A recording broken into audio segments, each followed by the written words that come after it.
Hola Metalheads, bienvenidos a su canal y esta sección que hemos decidido llamar Renegados Metal Podcast. Hoy con la segunda parte de bandas que cambiaron de vocalista. Este es un episodio muy especial porque contamos con un invitado de honor. Por cierto, un amigo de la casa, un amigo de hace muchísimos años de mi parte, 10 años conociendo a este personaje, el llamado Cuero de Culebra. Les presento a Jorge Morales de Venezuela, invitado internacional, Piel de Serpiente. ¿Cómo están? Hola, ¿cómo están? Muy bien, excelente. Súper contento de estar aquí, brindando de estar aquí. Salud y Saludcita. Espero que este sea el primero de muchos Metal Podcasts así. Así será. Entonces, hoy tenemos un debate bastante interesante con Jorge, ¿no? Tenemos, sí, hoy es la segunda parte de un episodio que hicimos anteriormente, que eran bandas que cambiaron de vocalista. Sí. Ahora vamos a estar con dos bandas, Deep Purple y Black Sabbath. Leyendas del rock and roll, ciertamente. Geniales. Y que hay mucha tela que cortar sobre y vamos a empezar con Deep Purple. ¿Qué les parece? Adelante, me encanta. Banda formada en el 68 en el Reino Unido por el guitarrista Ritchie Blackmore, el organista John Lord, el batería Ian Page, bajista Nick Simper y el vocalista Rob Evans. Por cierto, con Evans publican 3 álbumes, 6 of Deep Purple, The Book of Taliesin y Deep Purple del 69.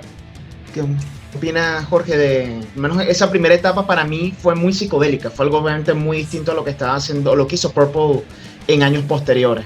De hecho, Hush, que yo creo que es uno de mis temas favoritos de Purple, sin duda alguna, es un rock and roll casi que tirando al pop, weón. De hecho, lo presentaron un video en la Playboy, en la mansión Playboy, sí.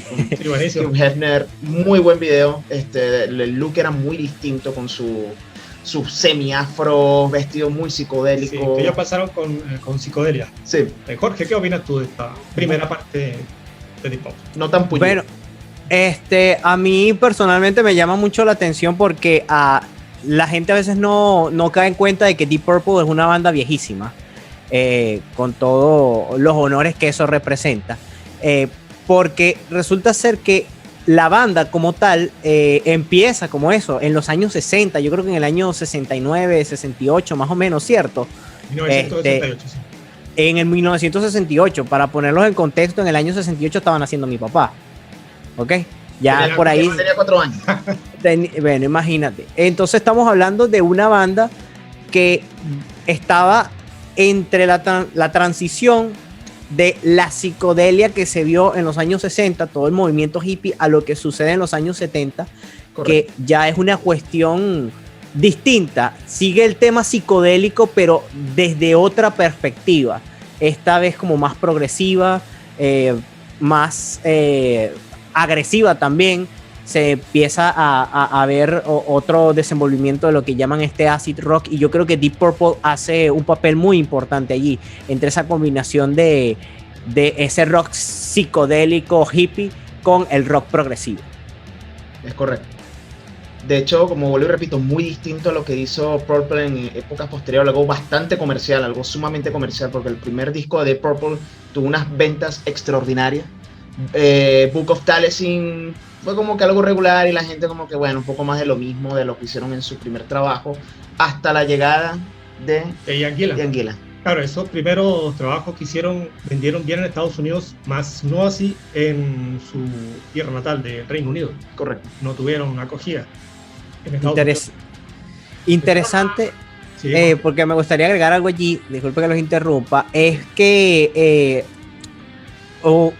hay bandas inglesas que han tenido la suerte o la mala suerte, dependiendo de cómo lo vean, de que en sus países sus primeros éxitos no han calado muy bien, porque sucede algo similar, pero 1000 veces más trágico con Def Leppard, que ellos empiezan a hacer música que les simpatiza a los americanos, pero a los británicos no.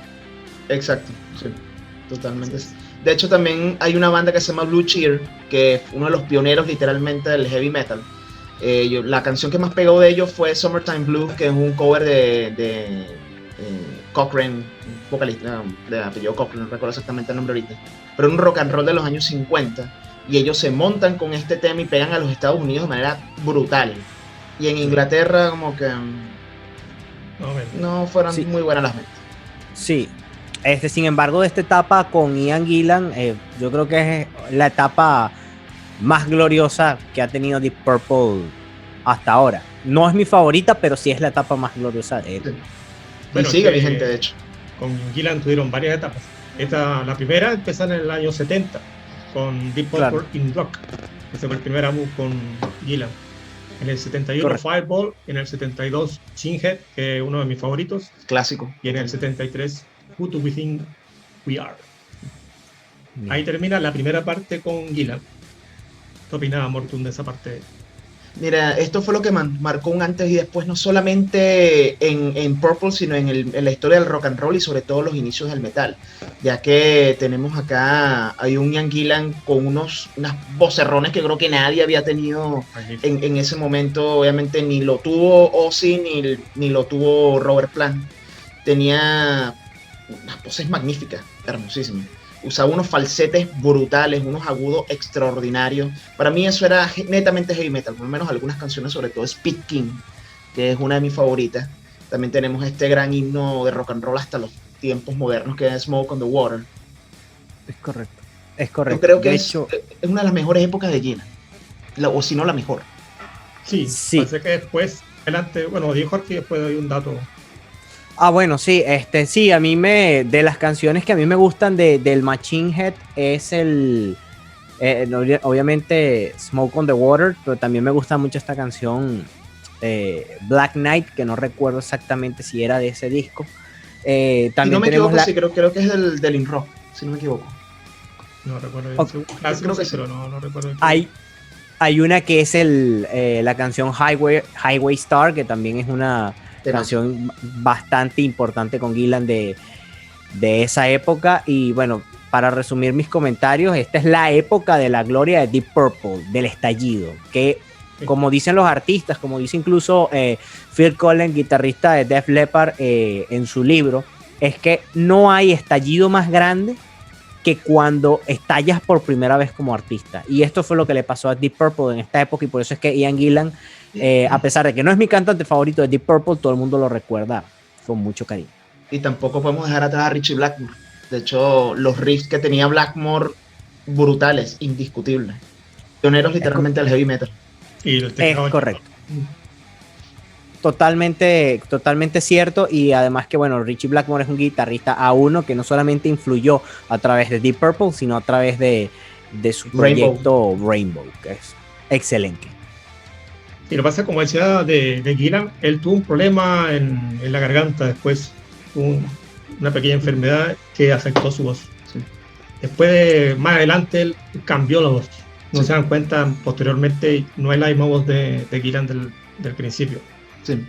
No puede llegar a esos agudos, a esos falsetes. Nunca pudo llegar a tener esos agudos como lo tiene Rob Halford, por ejemplo, de Judas Priest. Y aparte su problemita de alcoholismo también, que fue bastante grande. Bueno, la cuestión es que en el 73 entra Glenn Hughes y David Coverdale, porque Gillan tuvo problemas con Ritchie Blackmore, personales, de creación, problemas creativos. Y de egos, también me atrevo a decir de egos. ¿Qué opina Jorge de esta separación de Gillan? Bueno, de la separación de Gillan yo pienso que era hasta cierto punto necesaria. Porque primero las tensiones en Deep Purple eran bastante fuertes. Y segundo, que lo que se venía era algo que a mi juicio cambió toda la década siguiente, la década de los 80. Me parece que el disco Burn con Dave Coverdale y con Glenn Hughes es brutal. Es es mi disco favorito de Deep Purple. Y todas mis canciones favoritas de Deep Purple están allí. Quizás es el disco menos progresivo, pero es el más agresivo de Deep Purple. Y si me preguntan, mi mark favorito es este. Y el disco Stormbringer también es brutal. De hecho, yo tuve la oportunidad de ver a Whitesnake. Creo que ustedes también estuvieron allí, no sé si estuvieron. Yo sí, tanto en Venezuela como acá en Santiago también. Los vi el año pasado, por cierto. Bueno, hace ya casi 10 años tuve la oportunidad de ver a Whitesnake con Judas Priest. Y ellos tocaron, si mal no recuerdo, una especie, al final del set, tocaron la canción Burn y creo que la mezclaron con pedacitos de Stormbringer. que era algo muy típico, y de verdad que Dave Coverdale es un monstruo. Y acá, por cierto, lo hicieron, pero al principio del show. Tocaron ese medley de Burn con Stormbringer. Muy genial, bueno. Genial. A mí me parece que este es mi Mark favorito y esto a mí me encanta. Es decir, Dave Coverdale es uno de mis cantantes favoritos y su proyecto siguiente, que es Whitesnake, es de mis bandas favoritas de todos los tiempos. Que por cierto, Jon Lord en un momento sale de Purple para integrarse a Whitesnake. De hecho, los meros teclados los hizo fue Jon Lord. Es correcto, es correcto. Para mí también Glenn Hughes fue un gran aporte en esa etapa de Purple.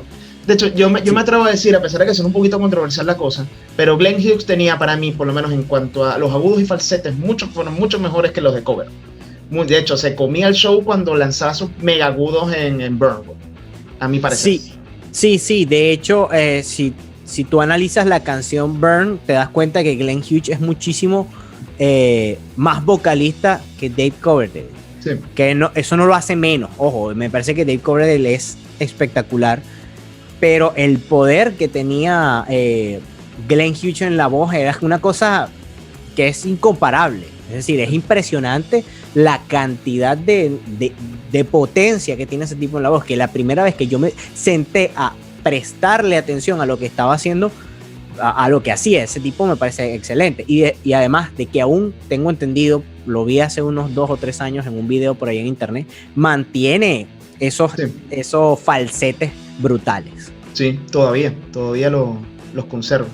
Igual que Coverdale, a pesar de su edad, tuvo la oportunidad, vuelvo y repito, de ver el año pasado un vozarrón que para una persona de 70 años, con toda la trayectoria, incluso todos los excesos que ha tenido Coverdale, es increíble. Sí, y de hecho que lo que pasa es que Coverdale es un tipo de voz distinta, es menos violenta, es más romántica, es más seductora. Eso está bien, eso está genial, eso me encanta, pero son estilos distintos y bueno, cada quien podría elegir, pero yo creo que perfectamente Glenn Hughes podría hacer el trabajo de vocalista de Deep Purple y de cualquier banda y hacerlo de manera impresionante. Perfectamente. De acuerdo, estamos de acuerdo con todo eso. Total. Pero con Glenn Hughes y Coverdale tuvieron esos discos Born, Stormbringer, y en el 75 sale Ritchie Blackmore, uno de los grandes creativos de... Que por cierto, un dato muy curioso, Blackmore literalmente odió el disco Stormbringer porque decía que era muy funky y que él no hacía música funk. Lo odió tanto que él sí dijo, me voy, no quiero hacer esto, me parece una reverenda porquería, me voy. Bueno, y fíjate que a mí el disco, la canción Stormbringer, me parece que sí tiene un toque funky bastante particular, bastante disco, pero el detalle es que a veces los artistas pecan de, bueno, esto es popular, yo estoy haciendo el contrario, ¿sabes? Voy a entrar en conflicto con él, cuando de hecho deberían abrazarlos, y que en la historia cuando se ha visto que artistas de heavy metal abrazan el pop o aquellos géneros que están en la época, como se puede dar de ejemplo a Eddie Van Halen con Michael Jackson, se crean piezas únicas. Y Kiss, en este caso ejemplo, con el Dynasty, Kiss, que era un disco de disco totalmente. Es correcto, era un disco de disco y que valga la cacofonía, pero era excelente. Es decir, de verdad que yo no entiendo por qué arrepentirse de eso. Entiendo que lo que Blackmore quería hacer después con Rainbow era una cuestión más progresiva, más llevada hacia el tema de las guitarras, porque ya de ahí Rainbow se empieza a desplegar otro mundo del metal neoclásico y todas estas cuestiones, pero muchísimo más fuerte que como se veía en Deep Purple. Totalmente. Sí, exacto. Bueno, cuando fue sustituido Ritchie Blackmore, que sale, entra Tommy Brolin, muy joven, 24 años para esa época, pero duró poco por su adicción a heroína. Sí, correcto.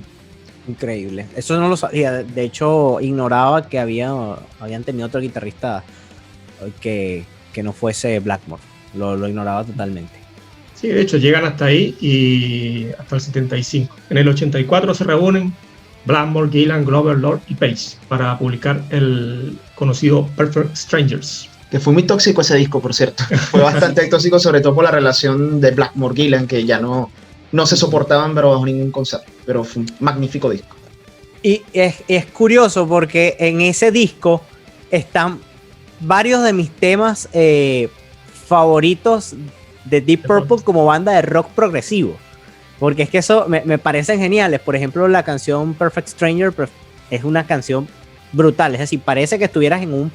es una especie de combinación de psicodelia, de acid rock con rock progresivo. medio árabes, medio arábico, como el... Eso, a eso iba. Y esa canción es como si estuvieses en una especie de viaje de LSD, un mal viaje de LSD, y es impresionante el sonido que crean, y es decepcionante que de verdad haya sido tan agresivo la creación de ese disco, porque además hay otra canción que me gusta bastante que es Knocking on Your Back Door. Clasicazo, por cierto. Buenísima. Y bueno, ya hasta ahí, yo creo que hasta ahí es donde llega mi amor incondicional por Deep Purple. Que por cierto, tuve la oportunidad de ver a Deep Purple en el año 2008 en el Sambil, en el Hard Rock, en el anfiteatro del Sambil de Caracas. Y fue muy bueno, pero ciertamente Ian Gillan no dio la talla del todo. Sí, también por la edad y por las adicciones, bueno, que ya habíamos comentado. Yo también fui para ese concierto, de hecho, así yo estaba atrás para lo último, tuve la oportunidad de verlo, pero me complació. Yo creo que fue más por emoción y fanatismo hacia la banda, más que por el mismo nivel de canto que tenía en ese momento Ian Gillan, que todavía conserva. Que por cierto, todavía siguen lanzando discos de Purple. Sí. Luego voy a decir los otros discos. En el 87 sacaron otro, The House of Blue Light. Sí. En el 89, otra vez sale Gillan debido a sus discusiones con Blackmore, que ya lo hablamos, y entra Joe Lynn Turner. Magnífico vocalista, por cierto. Ok, excelente. Yo les voy a decir que yo a Joe Lynn Turner lo conozco, pero es por ya no por su trabajo en Deep Purple, que no sé, me imagino que para mí fue irrelevante, sino su trabajo en Rainbow, que brutal, y el trabajo con Yngwie Malmsteen, que a mi juicio es uno de los mejores que ha tenido. Sin duda alguna. Hasta la fecha. Y de hecho, el único disco con Purple fue Slaves and Masters, sí, del 90. Que no es mal disco. Yo tuve la oportunidad de escucharlo hace ya varios años y no es mal disco. Es bastante bueno, pero se asemeja un poco más al sonido de Rainbow que a Deep Purple. Es como una banda totalmente distinta. Claro, entiendo. Y es que es lógico, porque pareciese que más bien, ok, se fue Gillan, Blackmore habrá dicho, bueno, ahora esto es mío, los demás se jodieron. Sí, más o menos. Algo así. Pero en el 93 vuelve Gillan. Qué manguangua, vale. The Battle Rages On se llama el disco de la vuelta de Gillan. Okay. Y en el 93 y en el 96 Perpendicular. Esta vez, otra vez sin Blackmore. Ya estaba en ese sale, entra, entre Gillan y Blackmore. Claro. Por cierto, fue sustituido por Steve Morse. Magnífico guitarrista también. Muy brutal. Muy bueno. De hecho, yo a Steve Morse tuve la oportunidad de verlo con Deep Purple y además de verlo en el G3 tocando con Joe Satriani y John Petrucci. Un concierto bastante pequeño, pero muy bueno. Y sí se pudo ver de qué estaba hecho Steve Morse y de verdad brutal. Que brutal lo que hizo. Sí, pero ¿te gustó, Jorge, esa etapa en Deep Purple? Ya para mí esa etapa de Deep Purple es como una etapa de añeja, ya como no se trata de una etapa relevante para mí en términos musicales, sino ya en términos de revival, de bueno, ya somos la banda leyenda y hacemos lo que me da la gana. Y ya cuando las bandas llegan a ese punto, yo empiezo a perderles un poco el paso y ya ahí lo que hacía Deep Purple a nivel musical me era un poco irrelevante. Yo creo que, por cierto, eso es lo que maneja en estos momentos a Deep Purple más que otra cosa, es la añoranza quizás a los temas antiguos. De hecho, ellos casi siempre tocan solo los temas clásicos, no tocan del 93 en adelante absolutamente nada. La nostalgia de los, sí, sobre todo eso. La época dorada, sí. Esa es la palabra clave, la nostalgia. De hecho, siempre tocan del Perfect Stranger para atrás, de ahí para adelante no tocan absolutamente nada, casi nada. Sí, y es que no les conviene tampoco, no les conviene. La gente va a ver, son los clásicos y son los fanáticos de toda la vida los que los van a ver. Y es como que, bueno, te agarran y te meten una canción de un disco que es irrelevante. Es como bastante chocante. Quizás lo hagan por, bueno, vamos a lanzar algo de lo último que hicimos, como por no dejar. Sí. Pudiera ser. Hay discos que son muy poco conocidos. En el 98 tienen Abandon. No lo conoce casi nadie. No lo he escuchado. En 2003, Bananas. Increíble. Que es si no me equivoco, el primer disco sin Jon Lord, que ya estaba cansado, ya se salía, estaba cansado de las giras. Claro. Y en el 2003, ese fue el 2003. Fue sustituido por Don Airey. En el 2005 publican Rapture of the Deep. En el 2013, Now What. En el 2017, Infinite. Y este año también publicaba un disco, se llama Whoosh. Que casi nadie lo ha escuchado. Muy poco, No, en realidad. para nada. Del 93, 94, muy poco son lo que se conoce de esta etapa del Deep Pop. ¿Has escuchado algo de esa etapa, Jorge? No, ya para mí en esa etapa estaban ya una banda nostálgica. Vamos a divertirnos ya con lo viejo. Y esto ya quedó para el baúl de los recuerdos. Es así. Ahora vamos con la pregunta clave. ¿Vocalista favorito? Imagino que Coverdale. Totalmente, es decir, Coverdale, y creo que venir y argumentar algo aquí es, mira, ya venir a argumentar algo aquí es llover sobre mojado. Y si me preguntan un segundo vocalista favorito como para sorprender, voy a decir que Glenn Hughes. Sus backing vocal eran excelentes. Yo diría, por lo menos en mi caso, Gillan y Hughes. Bueno, para mí en realidad los tres. Yo conocía a Paul con Ian Gillan. Me voló los sesos. Made in Japan. Con el Made in Japan. Y magnífico, me quedé prendado de esa voz, de esos agudos. Como dato curioso, para quienes no lo sepan, en el libro del disco, en el libro de Phil Collen, guitarrista de Def Leppard, él dice que la foto de ese disco Made in Japan fue tomada en un concierto, no sé si fue en Bristol o en Londres, probablemente haya sido en Londres, y uno de los muchachos que está en el front de ese concierto es él. Wow, no sabía. Sí. Yo creía que era una foto de Osaka o de... Yo igual. Tuvieron dos ciudades, en Osaka y en Tokio. Bueno, esa es una de esas joyitas que lanza Phil en su libro excelente, que les recomiendo a todos los que sean fanáticos de Def Leppard y a los que no, que lo lean. Buenísimo. Bueno, yo me quedo con los tres vocalistas. Coverdale también con Mistreated, una canción favorita mía de Pulp. Temazo. Increíble canción. No puedo dejar uno menos que el otro, los tres magníficos. Ahora seguimos con la otra banda, Sí.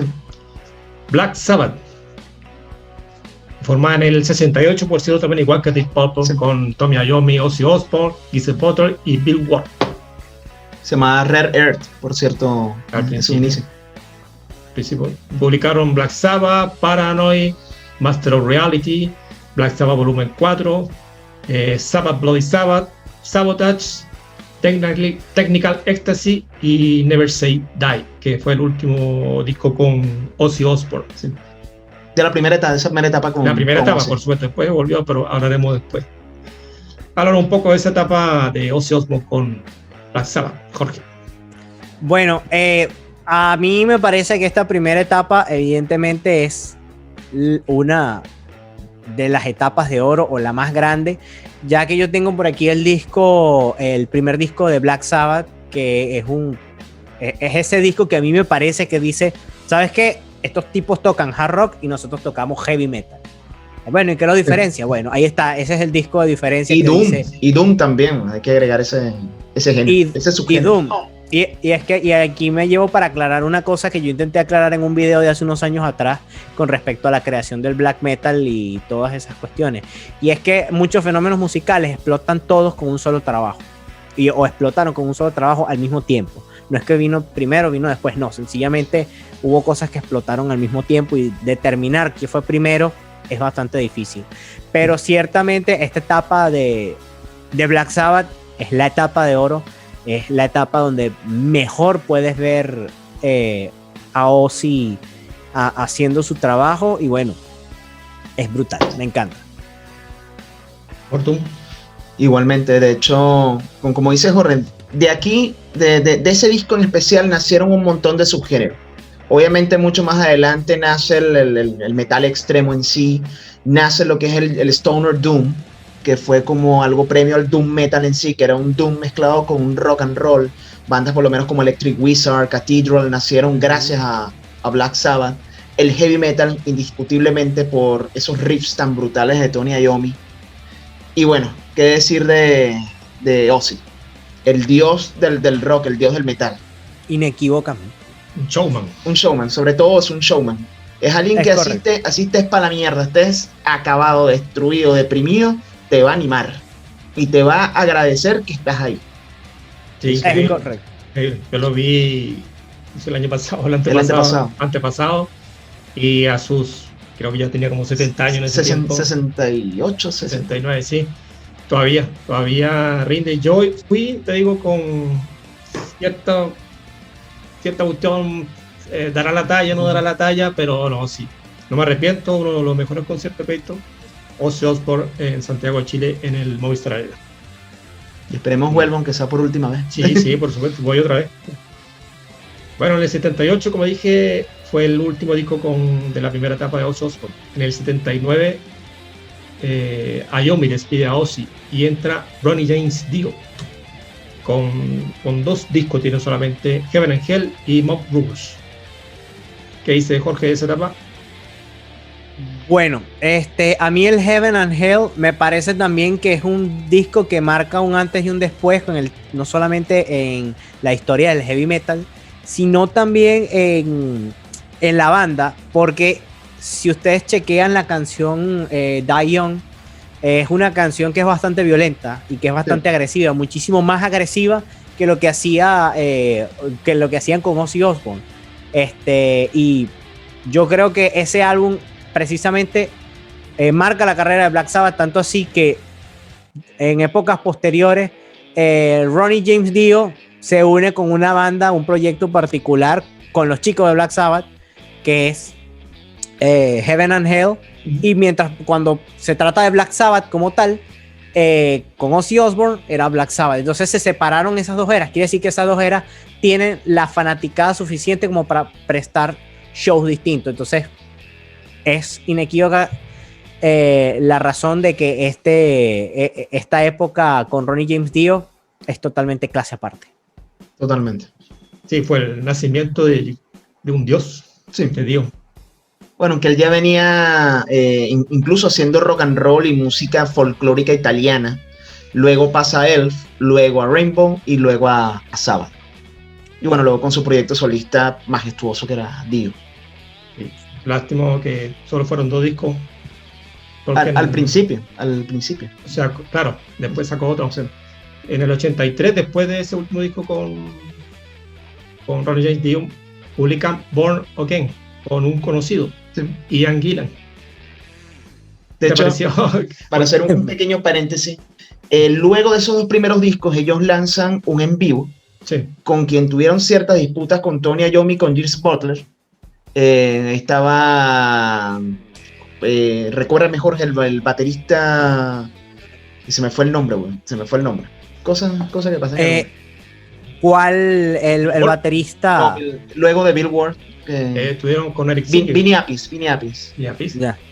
Vinny Appice y Dio tenía, bueno, sobre todo Tony Iommi tenía redencillas con Dio, y Dio como que a la vez se juntó con Appice y luego estuvieron contra Butler, así como que estuvieron en un 2 contra 2 por el tema del disco. Supuestamente el disco Dio lo ponía a sonar mejor en cuanto a las voces, Iommi mejoraba las guitarras y uno iba a los ensayos, el otro no, y ahí vieron sus rencillas, y eso provocó obviamente la disolución de ese gran proyecto, que para mí es algo muy distinto a Black Sabbath. Como tú dices, Jorge, eso es Heaven and Hell, eso jamás y nunca va a ser Black Sabbath, pero era una banda totalmente brutal, monstruosa, totalmente. Fue Iommi y Butler o Ward que acusaron a Dio de haber subido el volumen de su voz. Iommi y Butler. Ward ya había salido por temas de adicción a las drogas.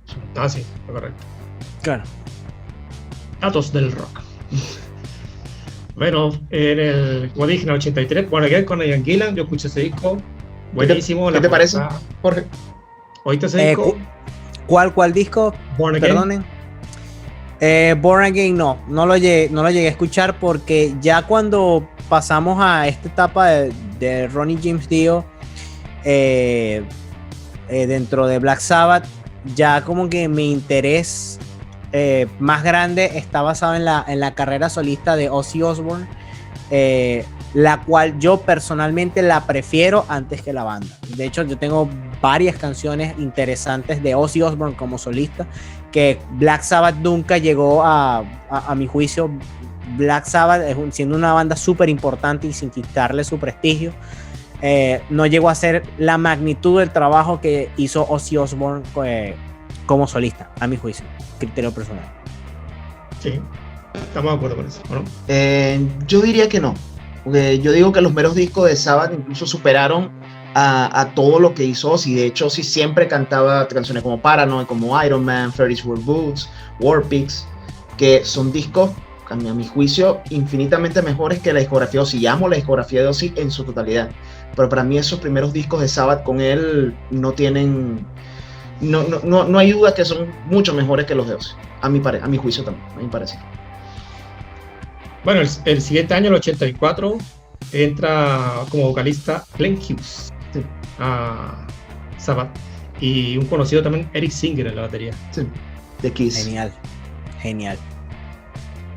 En el 87 ahí tienen dos vocalistas también, que fue Ray Gillen y Tony Martin. Ya no estaba Ian Gillan. De hecho, hay otro dato bastante curioso. Ray Gillen grabó todo el disco, si mal no recuerdo, que era Headless Cross, si no me equivoco, creo que era.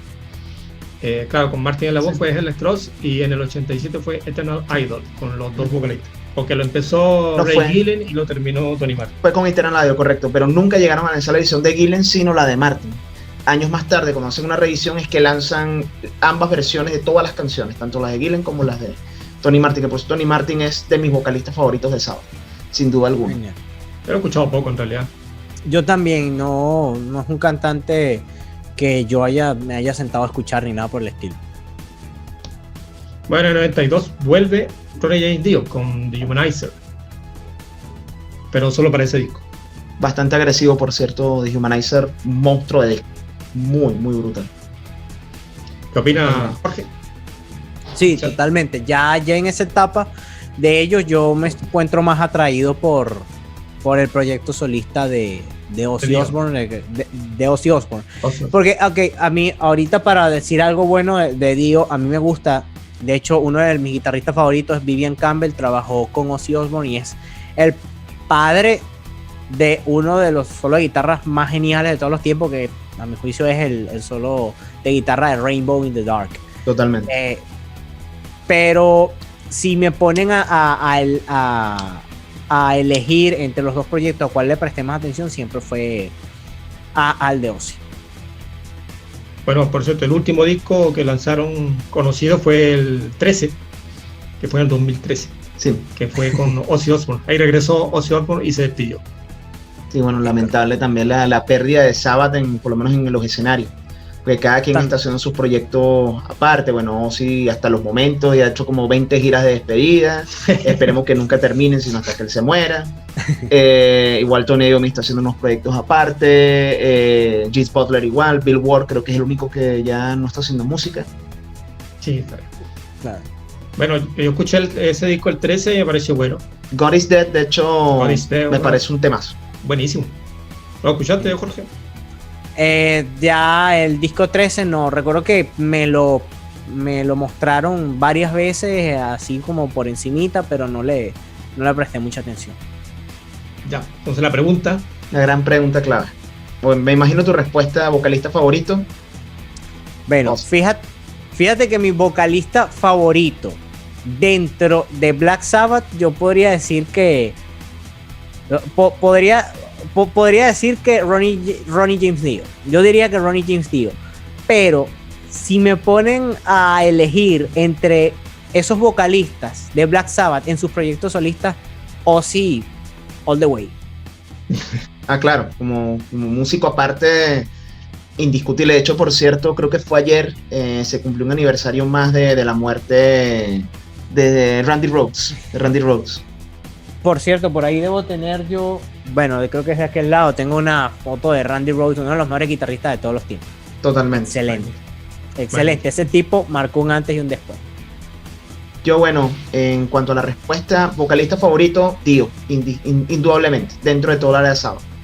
Showman, Ozzy. Sí, indudablemente. de acuerdo. Sí. Totalmente. La voz, Totalmente. Dio, el show, Ozzy. Es correcto. Totalmente. El escenario Sí, le pertenece a Ozzy. Sí, y sin embargo yo quiero agregar aquí una cosita que Ozzy Osbourne, a mi juicio, yo he tenido la oportunidad de ver los videos de aquella época, de los años 80, él cantando ya de gira, en una de esas giras grandiosas que hizo él como solista, y el trabajo de Ozzy Osbourne demuestra de que él es un cantante de primer orden, pero a mi juicio sus mejores trabajos vocales están dentro de su proyecto solista y no dentro de Black Sabbath como tal. Indudablemente. Temas como, bueno, Mr. Crowley, Perry Mason, Shot in the Dark, que es algo muy distinto a lo que hizo tanto con Sabbath como en sus primeros trabajos, que era algo incluso más pop, pero era muy brutal, muy bueno. La canción Close My Eyes Forever con Lita Ford. La canción, tenemos la canción Bark at the Moon con el guitarrista Jackie Lee, una bestia. Sí. Tenemos dentro de la línea que tenía Ozzy Osbourne dentro de su banda, tenemos a guitarristas importantísimos como el querido Brad Gillis de la banda Night Ranger, sí, que él llega a ser importante allí. Tenemos también a otro importante de la música, Zakk Wylde. El baterista Tommy Aldrich, uno de sus trabajos destacables, está también dentro de Ozzy Osbourne. De hecho, él fue uno de los bateristas más violentos de la época. Robert Trujillo también de Metallica, que estuvo tocando con Ozzy. Es correcto. A mí la etapa de Zakk Wylde, ahorita que lo dicen, a mí me gusta mucho la canción Hellraiser, es brutal. Me parece una de las canciones mejores escritas, más violentas y geniales de todos los tiempos. Que por cierto, como dato curioso, hay dos versiones de la de Motorhead, porque creo que son coautores, Ozzy y Lemmy. Sí. Y ambas versiones son magníficas, tanto la de Motorhead como la de Ozzy. Pero a mi parecer me gusta más la de Ozzy. Sí, es que la de Ozzy es como más violenta en el sentido de la guitarra. En cambio, sí, la de Motorhead es como una moto, sí, es como el encendido de una moto, es un escándalo total. En cambio, esta es la violencia del solo de Zakk Wylde en la versión de Ozzy, es increíble. Devastador, totalmente. Totalmente. Bueno, llegamos al fin de este episodio. Últimas palabras de despedida, Jorge, nuestro invitado especial de hoy. Bueno, mis palabras de despedida son sencillamente que se acerquen a mi canal de YouTube, porque vamos a seguir con esta conversación. Absolutamente. Hablando. Segunda parte por Piel de Serpiente. Vamos a hacer una segunda parte que no se la pueden perder, porque vamos a seguir discutiendo sobre estos temas. En este caso vamos a hablar de Chris Banner versus George Fisher en la banda Cannibal Corpse, y sobre Van Halen versus Van Hagar, Sammy Hagar contra David Lee Roth. Así que no se lo pierdan y vayan al canal, chequense la segunda parte. Por cierto, si les gusta el cine, yo con Jorge hacemos Film Club, así que no se lo pierdan, suscríbanse y vean lo que no se van a arrepentir. Recomendado. Es correcto. Recomendado. Suscríbanse a ambos canales, denle like y compártanlo. Nos vemos en mi canal. Por supuesto. Bueno, gracias a todos por estar acá nuevamente. Suscríbanse. Si quieren que hagamos otro video sobre otros vocalistas, el que sea de su gusto, coméntenlo aquí abajito en la caja de comentarios y estaremos preparando otro video próximo. Muchas gracias, Metalheads. Nos vemos en el próximo video. Hasta la próxima. Chao.